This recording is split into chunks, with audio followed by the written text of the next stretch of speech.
everyone. Welcome to part 3 of how we met. And today is going to be about how Jazz told his parents about us. Tough.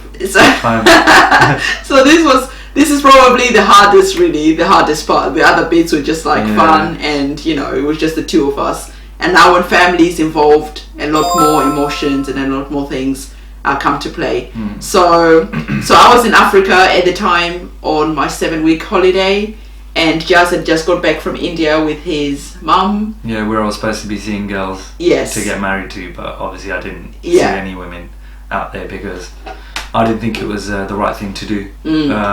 Because obviously I didn't want any, later on, I didn't want, if I was to be with Primrose on a long term, that people would say bad stuff. Exactly. That, he came over and met girls and stuff like that. Yeah. And then he was already seeing someone else, And then make my parents look bad. I'm not going to do that. Yeah. If I'm going to make them look bad, it's just going to be over one thing. Yeah, that's it.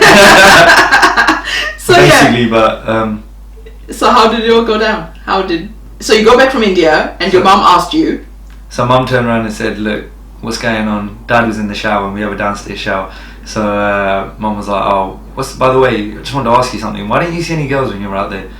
And I go, I just didn't want to. I don't want to get married. Don't talk to me about marriage. I don't want to get married.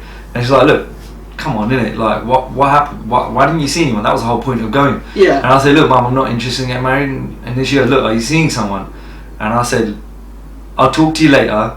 I don't want to say anything. So she knew straight away that at that point I was. Away. Yeah. So she goes, look, tell me who it is. Tell me who it is. Let me meet her. And I said, mum, look, I'll talk to you later. I don't want to say anything now. Dad's getting here, and then I've got to deal with both of you, and I'm not ready because we had just flown back from India that day. And your flight was delayed. Yeah, delayed. I think we were supposed to go to Heathrow, and we ended up in Stansted, and then we had to get picked up from there. It was a long day, yeah. And it was just I was so knackered. Yeah. So So at that point I blew mum off, and so that was just the afternoon. Yeah. And then by the evening mum was sorting out dinner, and I thought I'll get my dinner. Then my mum asked me again, look, who is it? Because at that point my dad had gone to the shops. He'd gone out, and he briefly just popped out, and she goes, look, who is it? Just let me know. Come on, innit? And we'll sort it out. I want to know who it is. And she's probably curious. She was curious, just like every other mum. Yeah, I'll be curious. They got expectation. They got worry. They just want to make sure it's the right. Dreams. They've got their own dreams. They want to make sure, and it's totally understandable, which you understood, which I was glad about. Which that's why it was never so hard. I mean, everything kind of got a bit iffy at that point with my mum because she wasn't happy at that time. So anyway, how did you tell her then? So I said, alright, look, okay, I'll tell you. So I thought my mum should be supportive because I definitely thought my mum would support me and my dad wouldn't. Because we had spoken about it before, isn't it? And you said your mum would probably be okay. Yeah, because I'm really close to mum, innit? And I said dad's a bit more stricter, so maybe he'll tell me to basically do one, innit? Get out of my house. So I was at that point, I said, yeah, mum, I'll tell you. Basically, she's not an Indian girl. Okay. She was okay, so what is she? I go, and she didn't. She said she's Indian, Spanish. She never want. That's one thing they don't do. They don't say black because they just don't want it to be black. So you deny that there's black people. So she goes, is she Spanish? Is she what? Is she Latin? Is she English? What is she? I said she's a black girl, and my mom was like, what? And you can see the shock in her face. Yeah. Which is understandable, as I said, because I know what the stereotypes are, and I know I'd be just as shocked. Exactly. If I was in her position. That's it. Because I never expected this, you know what I mean? I had time to get over it because I was the one spending time with her. Yeah. So she goes, oh, okay. She goes, I can't believe this. She goes, you can't be with a black girl. Like, obviously her reaction was, you can't do this. It was shock. Like what? Like obviously we have to. What about like other people in the family? Like, you can't do this. Like. It's not a done thing. Yeah. Like, and I was like, look, mum, she's a really nice girl. You need to just meet her. Yeah. And you're gonna love her. You're gonna think she's brilliant. So my sister then came into the kitchen at that time where we were talking. And she was like, look, mum, don't worry. I've met her. She's a really nice girl. You're gonna get along with her. Great. She's so polite, so respectful. And I thought, cool. My sister backed me up. Perfect. But then at that point I was really disappointed because I thought mum's not backing me up. Yeah. And she goes, "No, you can't do this. I'm not having it." And she was in shock in a way. She went really quiet. And then at that point my dad come in from the shops. And he walked in. You can see the tension in the room. Yeah. Probably you could feel the tension. Yeah. And then he goes, "Look, what's going on? Everything alright?" And I was like, "Yeah, everything's fine." He's like, "Why are you sitting there so quietly?" So, "What's up?" And she was like, "Look," she didn't say nothing. And I was like, "Oh no, everything's alright." And he was like, "Look, something going on?" I was like, "No, nothing." So he goes, "Okay, fine." And I thought, "Oh, alright. That'll be easy." Exactly. Isn't it? Like normally he'll insist. Every Asian dad will insist. He needs to know everything. What's going on? Where is everything? Why is that being moved from there to there? That's just standard with any Asian family. Yeah, exactly. The dad always like knows everything. Yeah. So he's walked off. I thought, alright, cool, that's easy. So he's walked off. We got on with the rest of the evening, and I've gone to bed. Obviously, very disappointed. Yeah. Gutted, quite gutted actually. Exactly. Because obviously we're apart, and we still had another 5 weeks to be apart. That's We've already it. been apart for 2 weeks because I was in India, and she was in South Africa, seeing her mum. And then I thought, oh no, what am I going to do now? Yeah. So I didn't tell Primrose because I felt like I didn't want to upset her. That mum had kind of not been with it. So at that point I was really stressed out. I was worried. I thought, now I'm definitely getting kicked out now. Yeah. Because I thought Dad's not going to support me. So I'm going to be I'm not going to have a pot to piss in now, basically. So I better get ready to pack my bags. At that point I was thinking, so nah, you do, innit? It's up to your head. Yeah. You think, what the hell, like, oh man, like, I'm screwed now. What have I got myself into? I was thinking. Exactly. But I know I want this, so I'm not going to back out of it. No. So at that point I went to sleep, woke up the next morning, still a little bit stressed out, but I thought I haven't got the courage to tell Dad, so I'm not going to tell Dad now. Because I've been shot down by my mum, who I thought was going to back me up. I've turned around and gone downstairs, and Mum and Dad's sitting there in the morning. Yeah. And I thought, I'll get a cup of tea in a minute, because I always used to drink a cup of tea in the morning like that. Yeah. You always does, first thing in the morning. And then I sat down, and almost immediately my mum turned around and said to my dad, like, "Tell your dad what's going on." Yeah. Like, what's been going on? You want to tell your dad? And I said, "What do you mean?" I'm thinking, oh man, don't do this. Not first thing in the morning. Not first thing in the morning. Like, I haven't even had a cup of tea or a glass of water. Like, I've literally just woken up, freshened up, and come downstairs. So I'm thinking, oh man, I haven't got the courage to even say anything to Dad. Like, what am I going to say now? Yeah. So my emotions were all over the shop. I didn't know what to do. And then Mum said, "Tell your dad like who you've been seeing." Then she said it outright. And I was like, oh man, like, and I was so, at that point I was really angry. Yeah. Because I thought Mum's put me on the spot. Natural feeling, innit? Yeah. And you're not ready for tell your dad. And I wasn't ready to tell Dad, so I was thinking, oh man, like, and then she goes, "Tell your dad who you've been seeing." And Dad was like, "Just leave him alone." He could tell I was getting angry, and he could see I was upset, and I couldn't get the words out of my mouth because I was so upset at my mum at that point. So I couldn't even speak. I lost my voice. For the first time. You know what I understand. Yeah. Normally I've never lost a word. If I'm upset at someone, they know about it, innit? Yeah. But your throat goes dry and you don't know what to say, and it's just... Yeah, and you're thinking, man, I thought this is crunch time. Like, I'm going to get kicked out now. Like, oh my god. Yeah. I'm not even ready for this. Like, I haven't even had a chance to like unpack my bag from India. Like, this is crazy. Oh well, at least you're already packed. Yeah. Don't unpack. So my dad's gone, "Look, just leave him alone, innit? He doesn't want to... If he doesn't want to say nothing, just leave him alone." And then my dad goes, "Look, Jazz, if you want to tell me, if you're seeing someone, tell me." Yeah. I was like, "Dad, I'm not gonna. Dad, no, I'll tell you later." I couldn't. That was the only words that come out of my mouth. And he goes, "Alright, cool, no problem." And I thought, wow, that's easy. He normally insists again. On it, yeah. So I thought, okay, I thought that's good then. But I still was angry. And then my mum kept insisting in front of my dad, "Tell your dad." Yeah, pushing about it. what's going on. So she's pushing it that I need to tell him. Yes. Because obviously, what are people going to think? Like, our extended family our family, our extended family, and obviously like the neighbours and people outside, what are they going to think? It's normal in the Asian culture. As you said, in the Asian culture, it's not acceptable to be mixing, especially when it's a black person as well. But I think like in the Asian culture, they really care about what other people think and what outside people perceive the family as, which is what the neighbours. It's like, we don't even like the neighbours. What does it matter what the neighbours think? So yeah, it's a in good the thing. end, So in the end, my dad goes, look, alright, Jazz, come on, you can tell me. We'll meet her parents and we'll sort it out. I go, Dad, she's not Indian. And he was like, oh, okay, alright. And then he didn't say nothing after that. And I was like, oh, okay. And he goes, look, tell me, where's she from then? Is she like English, Spanish? Well, where is she from? And I was like, Dad, look. And then I didn't say nothing. I just sat there quietly. I go, Dad, I'm not now, innit? And because I was just, like I said, really distressed at that time. I was quite annoyed. So I was holding all my emotion in. And then he turned around and goes, come on, man, if you don't have nothing to worry about. I'll support you, innit? Whoever she is. Come on, is she white, English, black? And then when he said, is she black? I go, okay, now I can say it. So I said, alright, she's black. And he goes, okay, that's fine. He goes, bring her home, we'll sort your wedding out, get married whenever you want. He goes, I'll see who stops you. And I was like, what? Yeah. Are you for real? And at that point, I was so happy. Yeah. I was like, wow.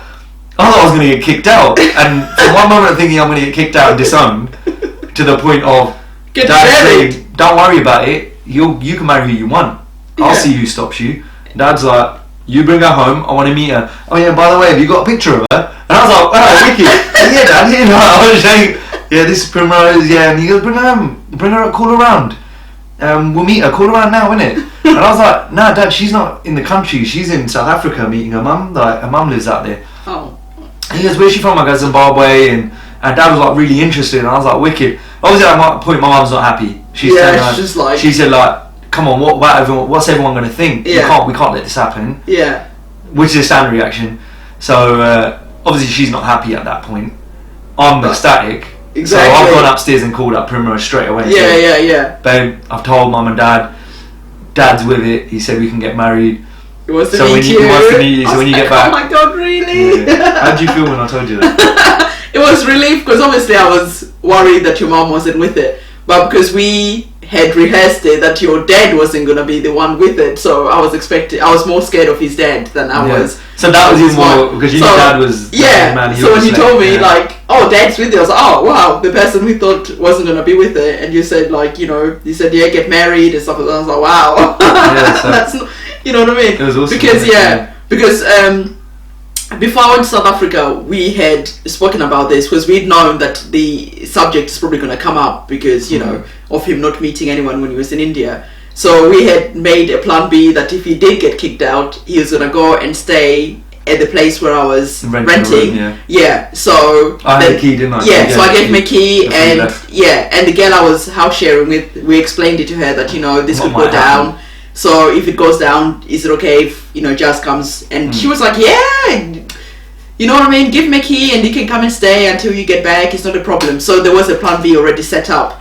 So when I knew that we didn't even need the plan B, I was just so excited, and it just made time go even slower, because I wanted to get home then, isn't it, to you? I wanted to get back to you. So it dragged even more, innit? Yeah. But at that point, because you want to hit it while it's hot. So exactly, I don't want you want to get on with it. Yeah, you want him to you don't want them to overthink it and then they change their mind. Yeah, exactly. So, but obviously again, with the way my dad's reaction was, I was confident that his mind was not changing. He showed his true colours. He showed what a great dad he is. That's it. Which was amazing. I was like, thank God, man, I got a top dad. Yeah. Do you know what I mean? Exactly. I didn't realise. You don't realise until crunch time in your life, and then your parent or parents stand up and you think, wow, I wasn't expecting that. Yeah. Yeah, and you think, wow, you're like God to me now. Yeah. Like, you really are. And so it was like the whole thing felt like a Bollywood drama to me. It was such a Bollywood drama, man. I was like, whoa. It was a roller.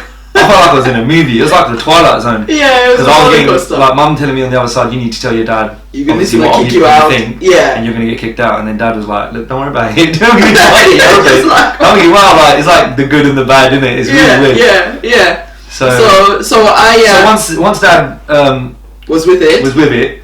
Yeah, and your sister was with it. Yeah, that's perfect. My brother knew as well. Yeah, so he was cool with it. Yeah, and I arranged a time for with 3 people on side, isn't it? Like your brother was fine, your sister was fine, it was just mum, your dad was fine. It was just mum at the time. So it was difficult for her, innit? Yeah. She didn't know any different. No, it's fine. Yeah. Because the majority was for it, it just made it a lot more easier. Yeah. You know what I mean? Because if majority is against, then it's tougher. a lot harder. Because I was more worried about him, like being stressed out and not being there as well. So I flew back from South Africa. About 5 weeks later, and we'd arranged for Dad to meet you, didn't we? Yeah. And we went to a nice restaurant in Twickenham, in West London. Yeah. And so I met his dad. Yeah. And the good thing is, there was barely anyone in that restaurant. Yeah, it was like a Tuesday. It was a Tuesday night. And there was no one in the restaurant. I think it was just us. It was perfect. We got all the service we needed. Yes. The food was brilliant. Yeah. And we sat down, and we could openly talk about stuff without other people eavesdropping. That's it. I think there might be like 1 or 2 other couples in there. That was it. And your dad even dropped you to the airport, isn't it, to come and meet and even that time, your dad dropped me to the airport. So Dad was brilliant. Like supported me so nicely. Yeah, and then he dropped me to the airport early in the morning to come and get me. Yeah, it was great. And then a couple of days later, we met Dad. And his dad is so lovely. He's cool, he's funny, he's a wonderful dad. I really love him. Like from the off, he was just absolutely amazing. We ate. How did you find that experience meeting Dad? I was scared, obviously, because it's your dad, isn't it? And also because like now it's crunch time, you know, and you probably felt like you had to prove what everything I was saying was right. Exactly, yeah. But my dad's reaction was that, look, I know my son. Yeah. And I know my son is a good person and he's going to make good choices. So whoever he brings home is going to be a nice girl. So obviously I was proven right. Exactly, yeah. And he saw that as well. Yeah. And now, 9 years after being together, and that's it, 8.5 years after they found out, everyone's great. Hunky-dory and everyone's happy, and they know that Primrose is great, and they respect her. And we get on together, I sit with them, we stay overnight, and Primrose watches Bollywood dramas with them. Yeah, I actually get into them, they're quite good. Bollywood dramas. You're not dangerous, man. I only told my mum, stop getting her to watch this stuff. Otherwise she's going to start doing these dramas at home with me. Indian women, they watch Indian dramas and that's it. The dramas start at home. It's so dramatic, isn't it? It is really dramatic. With the dramatic music and all that. It's so funny. And like your dad, when we go to watch the Bollywood dramas with him, he'll tell me, like, update me on everything that's been happening, and so I'm up to scratch. The subtitles on. It's really good. So at that point, that was it. Then you met Dad, and we started planning for the wedding, didn't we? Yeah. So we planned. So that was in the September. Actually, October, I think you returned from South Africa. It was October, yeah. Yeah, and so I told my parents in September. October, she returned, and of that first year that we got together, and we started arranging our wedding. Exactly. And so the next video will probably tell you how the whole proposal and everything went down, because that was more proposal. Yeah, more people asking how long did you wait before you proposed, what happened and stuff like that. So the next video, even though it was a kind of a proposal by telling my mum and dad, because we were working towards marriage then at that point. Exactly. Yeah, so we knew we wanted to get married a year later. That's it, but you hadn't gone on 1 year. So we'd only literally been together since April of that year, and then by that September I told my parents about you. Wow. And a year later we were looking to get married. Wow. Time had crazy. Everything had like gone. Yeah, so it was fast. a whirlwind. It was a whirlwind, really, wasn't it? It really was a whirlwind. It was really like incredible, because everything that I planned and I wanted to do with my life was just, you know, I mean, you've got your idea of how you want life to go, and sometimes it's almost like life is already predetermined for you in a way. And I'm glad that I didn't go traveling and move back to Africa. Oh yeah, that would have been. Yeah, I've got a lovely husband. Oh, thanks. And you're lovely too. Exactly. So, yeah, and life is so good. Life is really, really good. I couldn't see myself with anyone but you. Oh yeah, definitely. He's like, honestly, he's a rock. He's amazing. He's a really strong person to go through. To go through everything that, you know what, I don't know if I was in the same shoes. Yeah, but then you had to go through with it with me, and if you had dropped me, like I said, halfway through, my reputation would have been in the gut. That's exactly, Our decision was right. Was right, exactly. And we're still happy, we're still in love and everything, isn't it? Definitely. We've made a really good home for the kids and everything, so we wouldn't change anything. So, anything else? No, that's it. Life's good. Life's great. Yeah, we made some great decisions. Yeah. Tough. Very tough. I would just say that if anyone wants to think about going through the same sort of line of interracial marriage, just be strong, man. Know that you're committing to the right person who's going to have your back. That's it. Be honest. Don't hold nothing back. That's it, exactly. I think honesty and tell communication your family, don't is lie, good. and they will back you up eventually. Yeah. Even if they don't at the start, just show respect to them, innit? Yeah, exactly. Be respectful to them, and do everything with respect. Exactly. And when you commit fully, both of you. Mm-hmm. And no one can lift a finger on you. Yeah, if you're not ready and stuff like that, and you don't think you can go through with it, just tell your partner that, look, I don't think I can go through it. Don't tell your drive family, anyone. let's not do this. Exactly. Yeah, because it's going to be too hard for me then. Yeah, you could say. Because once you told your parents, you know what I mean? You couldn't walk away. Yeah, exactly. And even if I did walk away, it would have crushed me. Life would be so different for you, because you know what I mean? That's almost like a stain on your relationship. Yeah, and at that point, you're gonna have no respect left in front of your parents' eyes, because you're gonna think, oh, he messed up once. Yeah. What's he gonna do next time? What's he gonna do next time? He makes bad decisions, but obviously it's been proven that we don't make bad decisions. Yeah. And tomorrow, like, you don't know anything can happen in a relationship. And that's it, exactly. You might not be together, but at least you can say, wait a minute, we made a good go of it. Yeah. We were together for a long time. Or whatever, yeah. We lost it 9 years. Yeah, well, we got 2 beautiful kids out of it. Yeah. We still did well. Yeah. But touch wood, hopefully that'll never happen. But that's how I feel about the whole thing, I think. No, exactly, yeah. I'll definitely say follow your heart, but know 100% what you get yourself into, man. And because emotionally it's going to rip you apart. I know. It's so hard, isn't it? Yeah. Like you can't even. Today I just wonder, like, wow, what a great place we're in now, emotionally and with the family, and how hard it was at the time when my mum wasn't happy about it. Yeah. And I think, wow, we've come such a long way. Exactly. Like, life's so good. Yeah. Like, we got there. Everything's so back to normal now. You wouldn't even know any different. No, exactly. And I think it makes us work for our relationship a lot more, because we know what we've gone through, and I would never jeopardize anything in our relationship, because I know where we've been and what Jas had to go through to be with me, and it just makes you more committed in your relationship, and it makes me want to give. And you wouldn't take any needless risks of, say, being unfaithful or doing something wrong that might destroy what you have. Exactly, because I've got too much to lose. Yeah, and I know I could probably never find someone as good as you. You know what I mean? Because you're just an amazing person. I wouldn't. Thanks, you know what I mean? Sometimes people put, you know what I mean, fun and stuff like that ahead of what they have. Yeah, they want to go out drinking all the time. Yeah. I mean, I go out drinking with my friends, but I don't go out all the time. I go out a reasonable amount of time. But you still know you got I still know my responsibility is my family. And, exactly. And I love being around. I've always been a family boy, so I love being around the kids and Primrose, and like watch a movie or. And just watch the kids being silly. Play with the kids, and they're crazy. Like, they're such crazy kids. Like, amazing. But so entertaining. It is just entertaining, just watching constant entertainment. Yeah. It's brilliant. So yes, so I hope you enjoyed what part was that? 3? Part 3 of part 3 how we then told my parents and started working towards marriage. Exactly. And the wedding day. That's it. So thank you again so much for watching. And if you've got anything to say, any comments, just remember to leave them in the comments section below, and give this video a thumbs up. We'll be making more videos in the future, and if you've got any videos that you would like us to make, just let us know by leaving your comments in the comment section below. Otherwise, we'll see you in our next video, right? Yeah. We'll see you next video. Bye, guys. Bye. Hi, everyone. 5 years. Introducing